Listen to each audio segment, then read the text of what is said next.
좋아요, 구독! 네, 챗 GPT에게 이런 내용을 물어봤습니다. 지금 미국이 계속해서 중국을 견제하고 있고 중국도 극렬하게 계속해서 대응을 하고 있는 상황이 이어지고 있는데요. 그 사이에서 한국이 참 난감합니다. 강관우 앵커님께서 말씀해 주셨던 것처럼 지정학적 리스크, 과연 한반도는 괜찮은 건지 이런 부분과 함께 우리 증시에는 어떤 영향 미치고 산업 전반에는 어떤 영향을 미치게 될지 챗 GPT에게 물어봤더니 이런 답변을 내놨습니다. 챗 GPT는요, 물론 안보 상황이 불안해지기 때문에 지정학적 리스크가 커질 수밖에 없을 것이다. 한반도가 차지하고 있는 그 위치상의 또 문제도 있겠지만 또 남북의 어떤 정치적인 이데올로기의 차이도 분명히 있겠고요. 이런 부분들 때문에 지정학적 리스크는 당연히 커질 수밖에 없다라는 답변 첫 번째로 내놓고 있습니다. 거기다가 미국과 중국이 중소국이 아니잖아요. 굉장히 또 강대국 G2라고 불리는 큰 나라이기 때문에 글로벌 영향력도 막대할 수밖에 없고 주식시장에도 우리나라뿐만이 아니라 글로벌적으로 영향을 미칠 수밖에 없다라는 답변을 내놨습니다. 거기다가 미중 무역 분쟁이 일어나게 된다면 당연히 수출 기업에도 부담이 될 수밖에 없는 것이 미국 눈치를 봐야 될지 중국 눈치를 봐야 될지 갈팡질팡한 상황들이 반복이 되기 때문에 수출 기업에도 당연히 부담이 생길 수밖에 없다. 특히 그중에서도 우리나라 산업의 쌀이라고 불리는 반도체 산업의 경우에는 중국의 영향력이 크기 때문에 더욱더 타격을 받을 수밖에 없을 것이다라는 답변을 내놓고 있습니다. 자, 그만큼 미중 간의 갈등이 우리 경제 그리고 우리 주식시장에 미치는 영향이 크다라고 이야기를 하고 있는 건데요. 자, 강관우 앵커님, 오늘 챗 GPT가 내놓은 답변에 대해서 어떻게 생각하시나요? 좀 상당히 그 핵심 키워드를 보면 부정적인 단어들이 많아요. 그렇죠. 제일 위에 보시면 미중 갈등 이렇게 나왔잖아요. 그다음 첫째 줄을 보시면 불안, 그다음에 주식시장 파장, 수출 기업의 부담, 산업의 타격 네. 이런 핵심 키워드들이 지금 별로 안 좋은 용어들이 많이 나와 있거든요. 그래서 제가 볼 때는 참 이게 우리나라가 처한 위치가 참 묘하고도 좀 어렵다. 네. 여러분들도 지난 목요일, 금요일 상당히 힘들었던 그런 시장을 겪었는데 갑자기 많이 빠졌으니까 말이죠. 그래서 이 정치가 경제하고 얼마나 지금 직접적으로 지금 연관성이 있는가를 여러분들 지금 피부로 느끼시고 있거든요.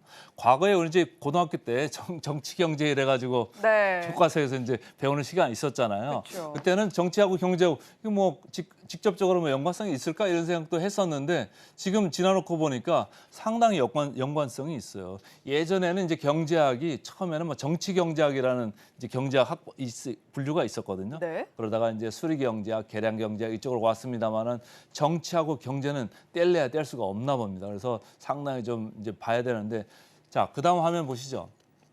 오늘자로 이제 5박 7일의 방미 일정에 윤석열 대통령이 나섭니다. 근데 참 아젠다가 좀 저희한테는 조금 아슬아슬한 아젠다예요. 네. 보면은 제목을 보시면은 회담에서 우크라이나 이슈하고 대만 이슈를 논의한다 이렇게 나와 있잖아요.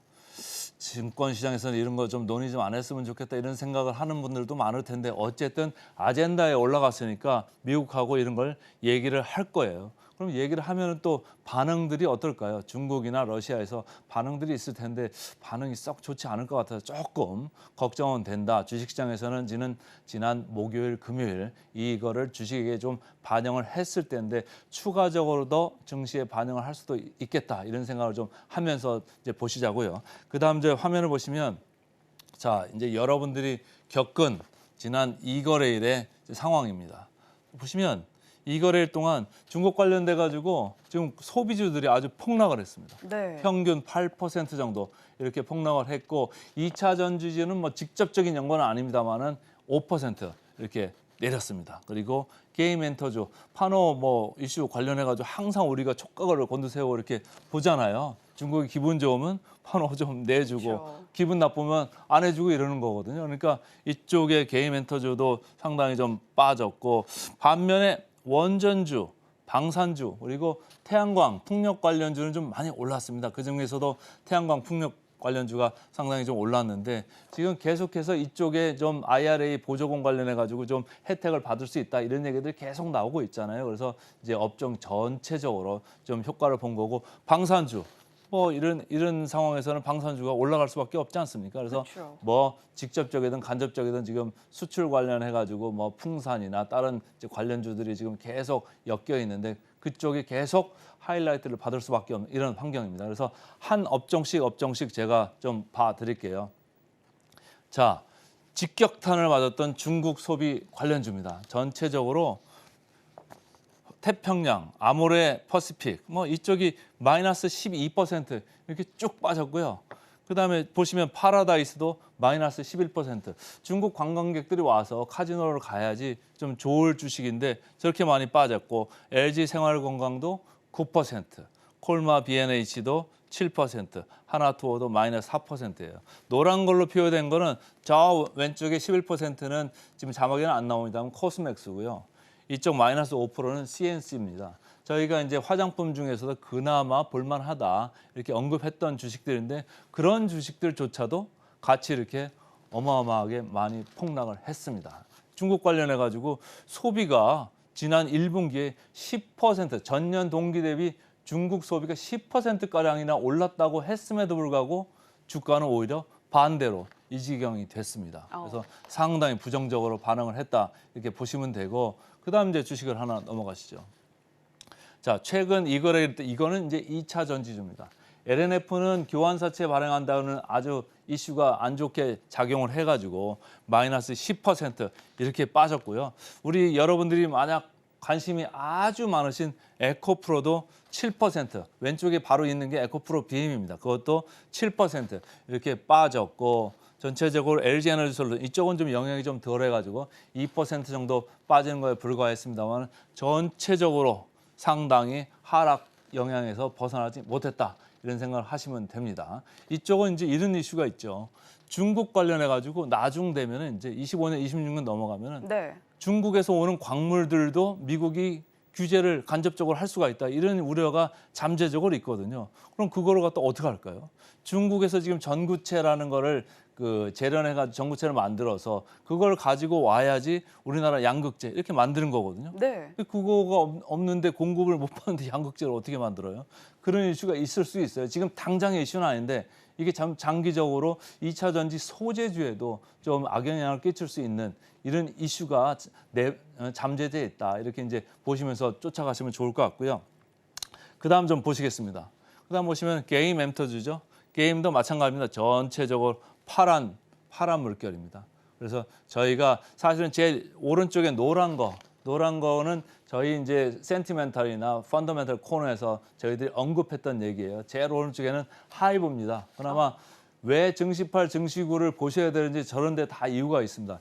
이렇게 많이 주가가 하락을 했음에도 불구하고 저희가 얘기한 하이브 그렇게 많이 피해를 보지 않았습니다. 그리고 일본에서도 지금 주말에 리포트 나온 거 보면 BTS가 거기 또 판매량이 또 기록을 세웠다 이런 얘기가 나왔잖아요. 네. 그래서 오늘 하이브도 다시 이제 보셔야 될 수도 있는 이런 이제 회사가 됐는데 어쨌든 게임 엠터주도 최근에 우리나라 지정학적 리스크에서 자유롭지 못했다 이렇게 보시면 됩니다.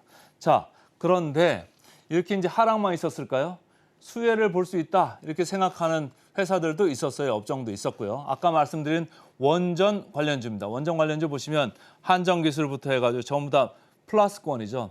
저희가 얘기했던 두산 에너빌리티도 이틀간은 먼저 오른 거에 따른 조정을 조금 받았어요. 근데 네. 전반적으로 최근에 원전 관련 이슈가 핫해가지고 주가가 아주 좋았고 이번에도 미국 가서 웨스팅하우스하고 그 원천 기술, 원전의 원천 기술을 들고 있잖아요, 웨스팅하우스가. 네. 거기서 자꾸 이제 딴지를 걸고 있어서 우리나라 독자적으로 폴란드나 이런 나라들의 이제 독자 진출을 지금 약간 방해를 하고 있는데 어쨌든 타협을 하고 오면은 거기서 뭔가 불확실성이 해제가 되면서 원전 관련주도 다시 한번 각광을 받을 수 있다. 이런 걸 좀 염두하시면서 보면 좋을 것 같고요. 그다음 좀 보시면은 태양광, 방산입니다. 자, 방산 쪽도 현대로템 저희가 너무 주가가 많이 올라가가지고 저희 증시8 증시구에서는 그렇게 강조를 드리지 않았습니다. 그러나 이 노란 거를 했던 마크를 한 이 회사들은 저희가 충분히 수차례에 걸쳐서 반복적으로 말씀을 드렸던 회사예요. 그래서 뭐 한국항공우주도 있고 LIG 넥스원도 말씀드렸고 하나 에어로스페이스 그리고 뭐 한화 관련돼 가지고 또 시스템도 있잖아요. 그래서 네. 그런 회사들이 방산주에 있었는데 계속적으로 지금 전쟁 이슈가 지금 자꾸 옆에서 있으니까 방산주가 각광을 받을 수밖에 없다 이런 생각을 하는 거예요. 최근에 보면은 이제 풍산도 상당히 올랐었는데 풍산도 이제 분위기 좋아서 이제 많이 올라가고 있었잖아요. 요번에 경제사절단 그 위원장 한국 측 위원장으로 풍산 유 회장이 요번에 가거든요. 그러니까 윤석열 대통령하고 풍산이 같이 갑니다. 그래서 요번에도 뭔가 좀 이슈가 있을 수 있으니까 계속적으로 주목을 하시면 좋을 것 같고요. 그다음 보시면은 이제 태양광주입니다. 저희가 몇 번 얘기했어요. 태양광도 얘기하고 풍력도 얘기하고 하는데 저 노란 거는 저희가 다 언급했던 주식이에요. CS 윈드 8%, OCI 3%, 한화솔루션 2% 이렇게 증시8, 증시9를 보셔야 되는 이유들을 제가 계속 말씀을 드리는 겁니다.